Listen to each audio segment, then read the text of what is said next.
Alright, Questers, welcome back to another quest where tonight we show you some more Mardi Gras festivities here at Universal Citywalk. This time we are doing a little bit of bar hopping, so just a disclaimer is we are over the age of 21. This is not an ad for drinking, so please, if you are over 21, please drink responsibly, drive responsibly while drinking as well. Uber, that kind of thing are great. Please definitely utilize those. Yes. And if you are under 21, this video may not be for you, so please do scroll on if this is not related to you. All right. Alrighty, guys, we'll see you inside the first bar. Let's go.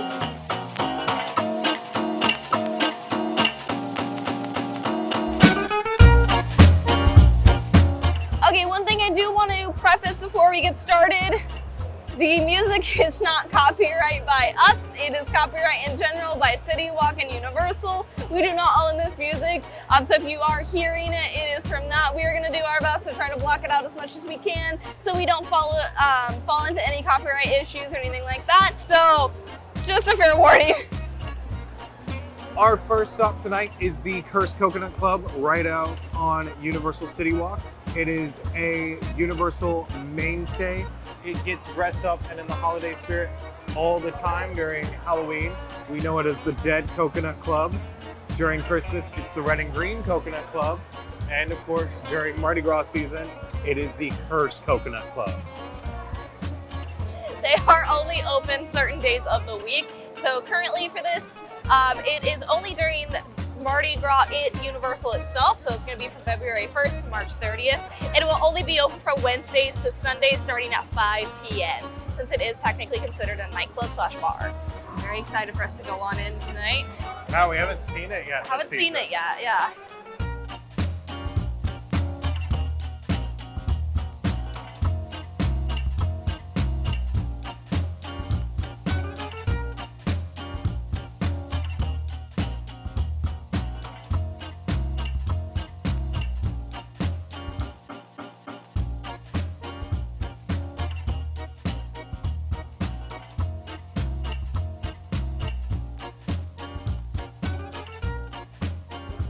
All right, drinks. Drinks. I love this. It's so pretty, guys.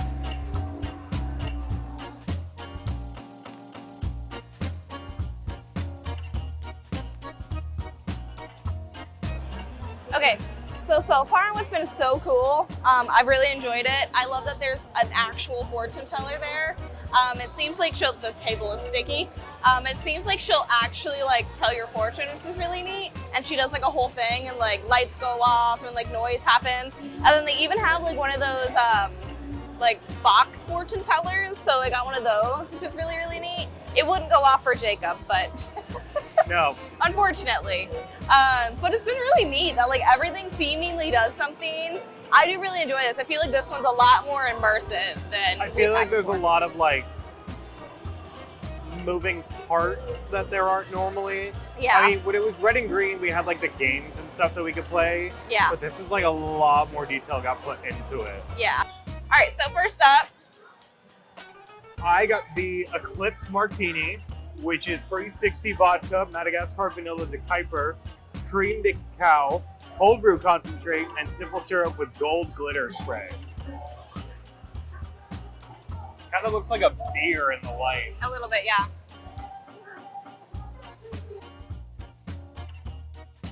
That's good. It kind of tastes like a sweeter, vanilla-y espresso martini. I like it a lot. It's not too alcohol overpowering, which is one of my complaints about martinis in general, because I don't like just drinking pure alcohol at cocktail prices. So it's good. I would rate it a 9 out of 10. I think if there was just a little bit more flavors going on, I think I would like it a lot more. But overall, it's really nice. It goes down smooth, and it's nice to sip in a nice little area like this. Which this is our area. They do have an outdoor balcony, which is really neat, and you can see over Citywalk. It makes it a lot of fun. So Ellie's drink is the Mystic Mirage, which is Empress 1908 gin, Saint Germain elderflower liqueur, lemon juice, and lavender syrup. Try it. Oh, you want me to try it? Yeah.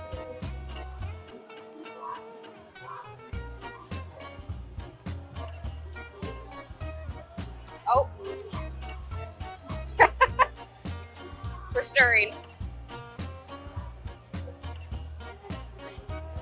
That's good. A little too lemon forward for my taste. Not really getting the lavender or the elderflower or anything like that. It's very citrusy. It's nice. It's refreshing. I just don't think it's as advertised, so I give it like a 6, 7 out of 10. Okay. I'm gonna try mine first, and then I'll try his.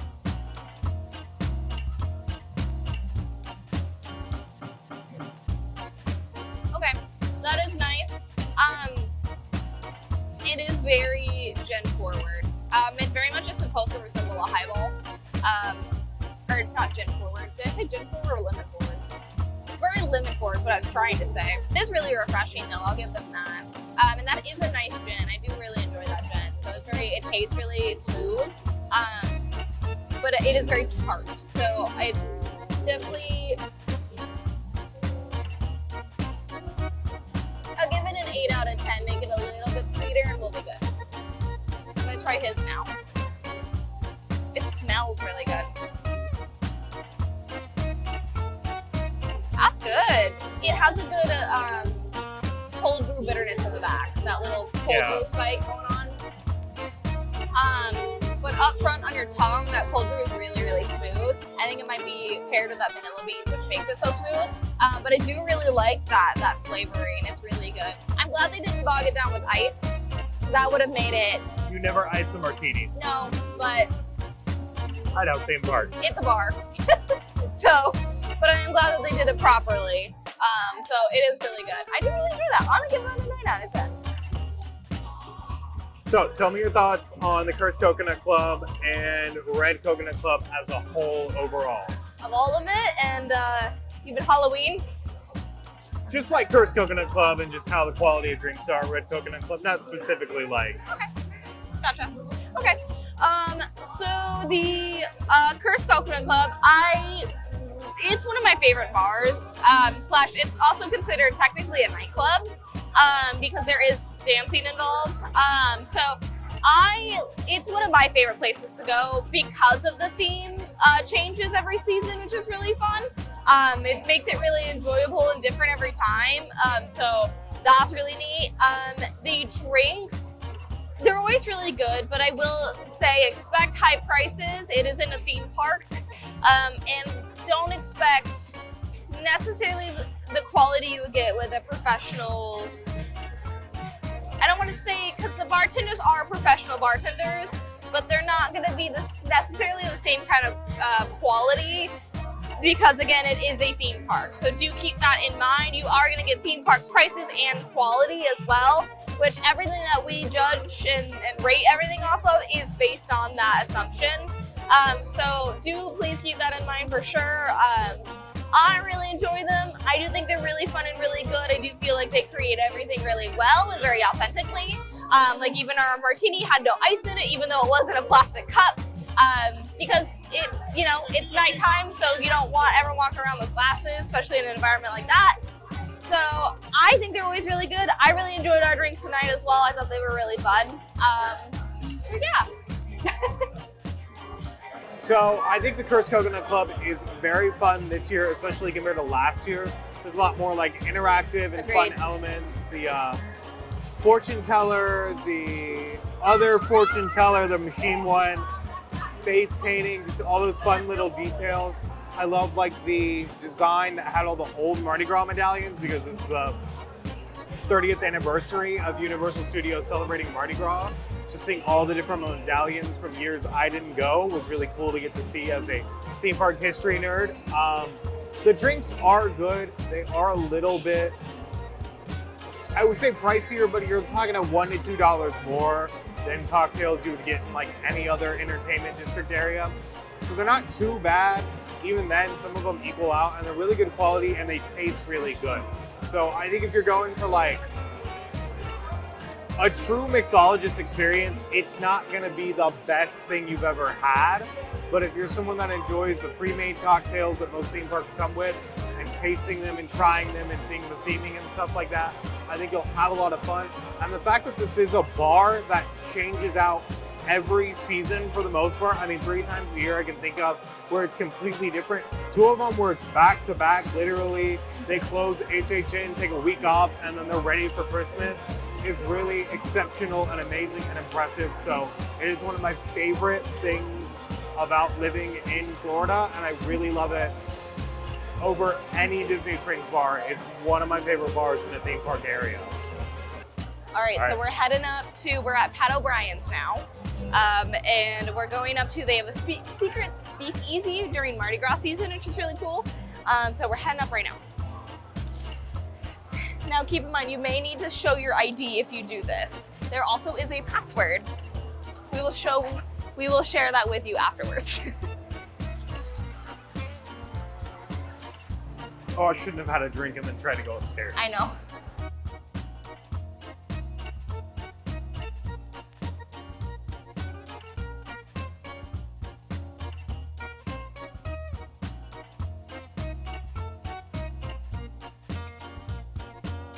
It's really cool. I love this, and I love speakeasies. I was a very 1920s nerd as a kid. Nerd. So I love this a lot. All right, so drinks secured and our first food item. I have gotten the Old Fashioned, which is Basil Hayden Dark Rye, Demerara Sugar, and an Angostura Bitters. It already gets a point off for not being in a craft ice. I didn't want to ask because we were asking other questions about the 600 block that I forgot to ask for single rock. My dad would be disappointed. I know. What did you get? I got the bee's knees. This is the Nolet's Gin, lemon juice, honey syrup, and chamomile tea. It's a lot of things that I like, so I'm very excited about this. And then for our food item, we did get the Millionaire Bacon, which is a bourbon chocolate covered bacon on skewers drizzled with chocolate ganache. It looks good. I'm excited. So for my beverage, they did, so he'll probably tell you about this a little bit more in depth, but it was really fun getting to ask a bunch of questions with the bartender.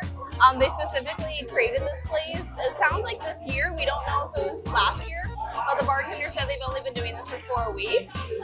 So we think it was just created in 2025, which is really neat. Again, if I'm loud, there's music blaring, so from the outside. Now the inside has some very calm music playing. It is supposed to be a speakeasy, so that's really fun. There's only a single bartender, so it can get a little bit of a wait, but the bartender pointed out something very fun, that we're bringing back patience, which I thought was funny. But it is specifically built so that way these cocktails are 2 to 4 minutes. So specifically the bartender is only taking 2 to 4 minutes on your cocktail with each person, which is really neat. So this place is really neat, and I definitely hope that they do this more. Now I'm done vamping. I'm gonna try my beverage, sorry. Very excited about this. He did a lemon twist, and he did it around the rim, which was neat.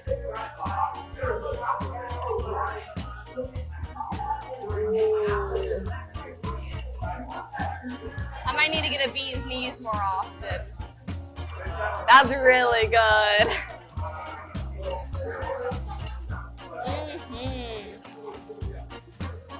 Wow. Oh, that's really good. All the cocktails are very classically made. So they are supposed to resemble a traditional speakeasies from the 1920s during the Prohibition era. So it is really fun to get to see that. It's weird, but I'm a 1920s nerd.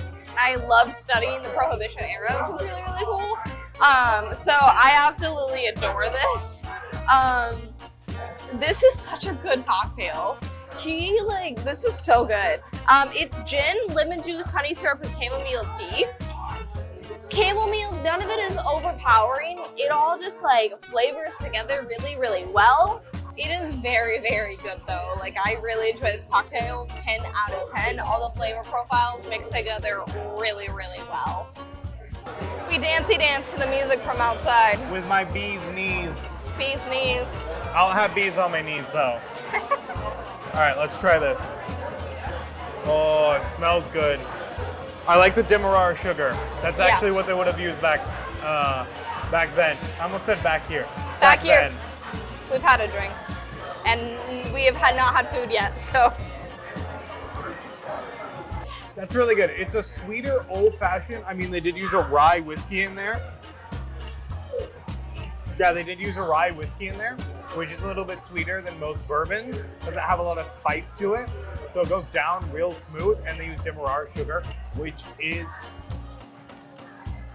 not a sweeter sugar, but definitely more of a richer one. So overall, I really like it. I think if they had used like a big rock, it would have been even better. But overall, I'd give it a 9 out of 10. That rock is the only thing keeping it from a 10 out of 10.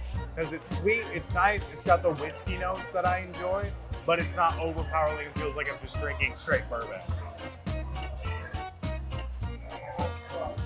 Trying the bacon now.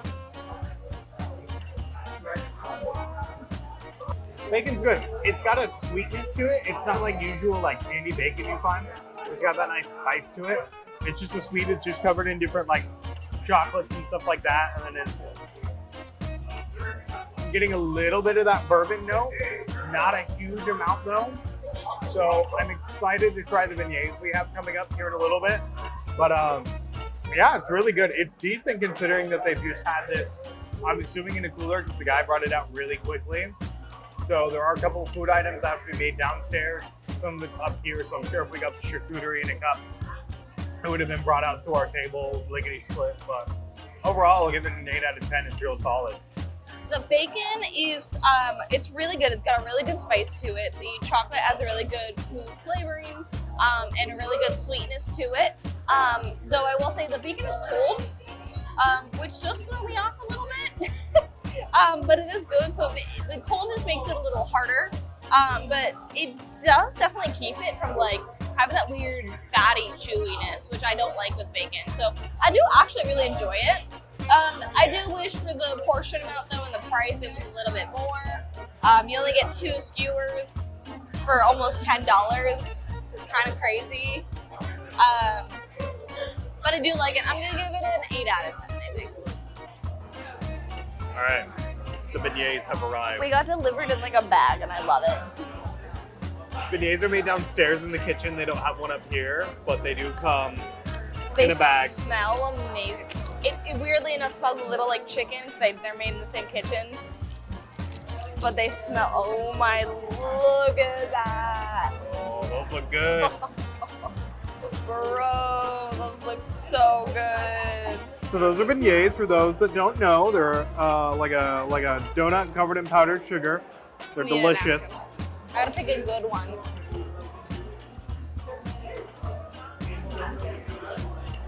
Oh, they're so hot. Oh my gosh.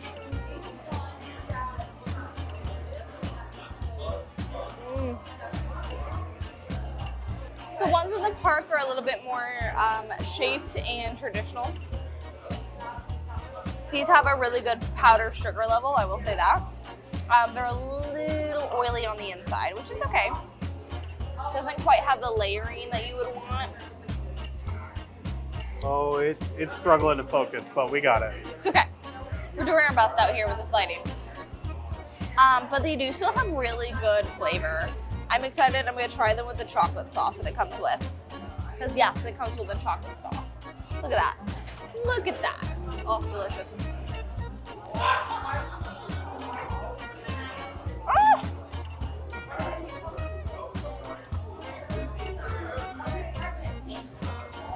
Probably all over my face. Yeah? Surprisingly. I'm the messy eater. These don't quite have the bounce that normal beignets do. And they're a little bit more oily and greasy. But they still have really good flavor and a really good amount of powdered sugar. The chocolate sauce with them makes them really good. I do enjoy these. I'm gonna give them about a 7 out of 10. I definitely had better, but they're still delicious. Especially after you've had a few drinks. I got the bag. He does have the It bag. does smell like chicken. Yeah, it does a little bit. It makes me really want chicken.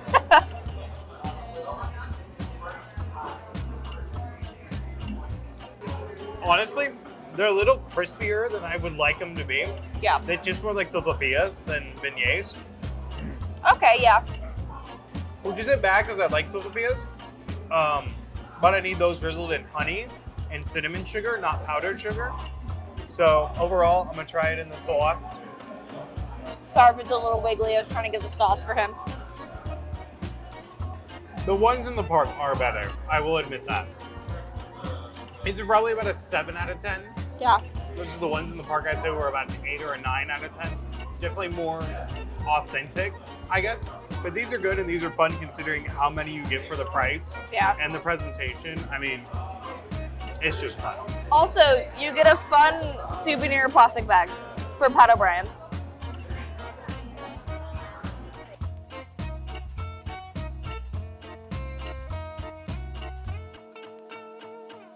So what did you think of the 600 Club overall? It was a lot of fun. I really enjoyed it. I love the speakeasy aspect of it. I think that was a lot of fun. Very different. You don't find that in a lot of places. So I think that really added to the atmosphere of it. I think the food definitely could have been handled a little bit better. I totally understand where they're coming from, but maybe not do food for it then.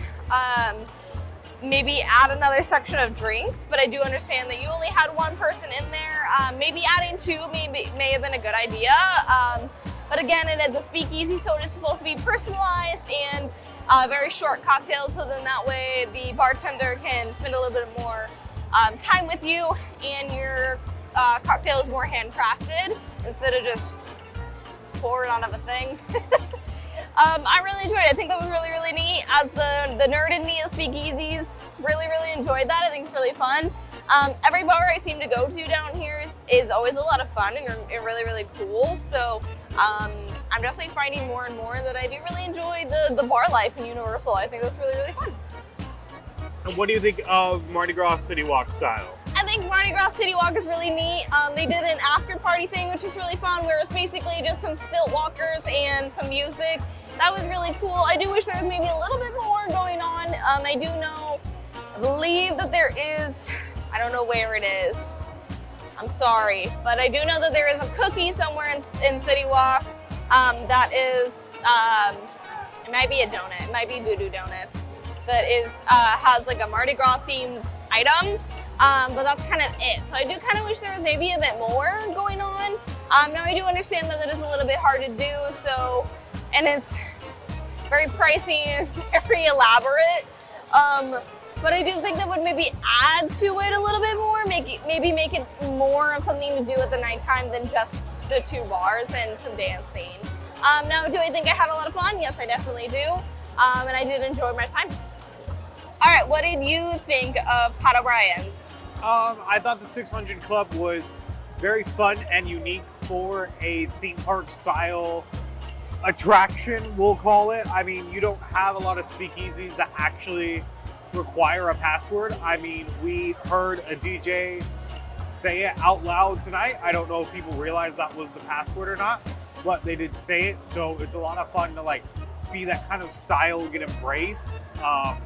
Drinks were good. Drinks were really solid. I mean, the ice was just about the only thing that we could have complained about. The food was okay. It again, like, that could be improved upon next year, and I think it will be.